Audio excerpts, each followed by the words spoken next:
तर कुख्यात गुंड निलेश गायवळच्या भावाला शस्त्र परवाना दिल्याची धक्कादायक माहिती समोर आल्यानंतर राजकारण चांगलंच तापलंय।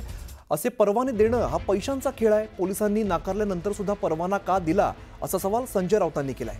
तर गृहराज्यमंत्री कदमांवरती तातडीने कारवाई करावी असे अनेक नग मंत्रिमंडळात भरलेले आहेत असं म्हणत राऊतांनी कारवाईची मागणी केली आहे। पोलिसांनी शस्त्र परवाना नाकारला त्या अर्थी तो त्यासाठी योग्य व्यक्ती नाही, त्याचं कॅरेक्टर ठीक नाही, तो गुंडांशी संबंधित आहे, त्यांच्यावरती गुन्हे आहे, त्यांना शस्त्राची गरज नाही आणि अशा व्यक्तीला गृहराज्यमंत्री शस्त्र परवाना देतात। अशा गृहराज्यमंत्र्यांवर महाराष्ट्राच्या गृहमंत्र्यांनी तात्काळ कारवाई केली पाहिजे।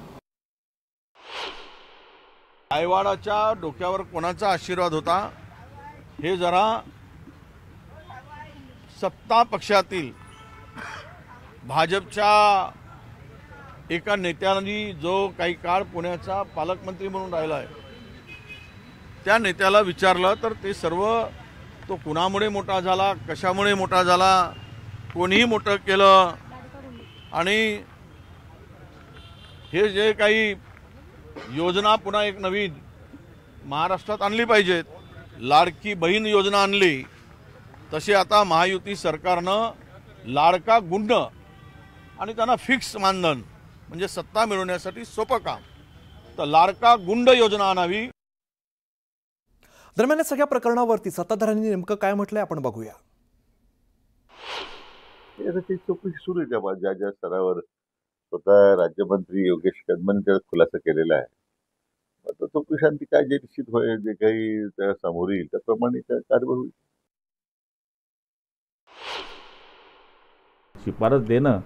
शिफारस देणं म्हणजे लगेच आदेश होतो असं नाही आहे। सगळं SP कलेक्टर तपासतात की या माणसाचं खरंच देण्याची गरज आहे का। शिफारस देणं ही फॉर्मॅलिटीज आहे एखाद्या वेळेस केलेली पूर्ण, पण हे देण्याचे पूर्ण अधिकार हे कलेक्टरला आहे। आता आम्ही पत्र देतो की गुलाबराव पाटलाचा शस्त्र परवाना रद्द करा। SP तरीसुद्धा रद्द करणाऱ्यांनी पहिले चौकशी करतील की खरंच यांना परवाना रद्द करण्याची गरज आहे का। हे सगळे अधिकार त्यांना असल्यामुळे तुम्ही मंत्र्यांवर बोलणं हे उचित नाही आहे। सचिन गायवळला शस्त्र परवाना देण्याच्या आरोपांवरती गृहमंत्री योगेश कदमांनी स्पष्टीकरण दिलंय। परवाना पोलीस आयुक्तांच्या सहीने मिळतो। सचिन गायवळवरती 2015 ते 2025 एकही गुन्हा नव्हता। प्रलंबित गुन्हे नसल्यामुळे गायवळला परवाना दिल्याचं योगेश कदम यांनी म्हटलंय।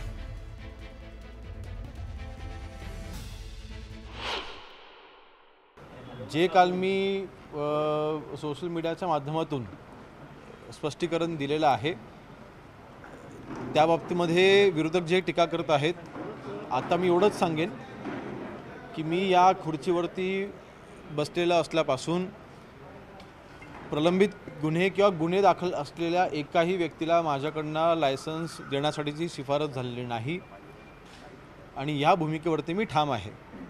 गुन्हेगारी प्रवृत्तीला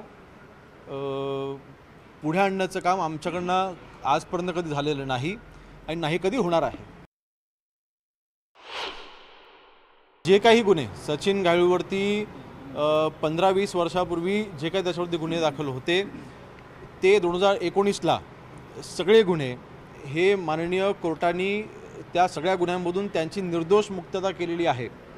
सेटलमेंट देखील नाही, निर्दोष मुक्तता केलेली आहे आणि मागच्या 10 वर्षामध्ये 2015 ते 2025 पर्यंत सचिन गायवळवरती एकही गुन्हा दाखल नाही।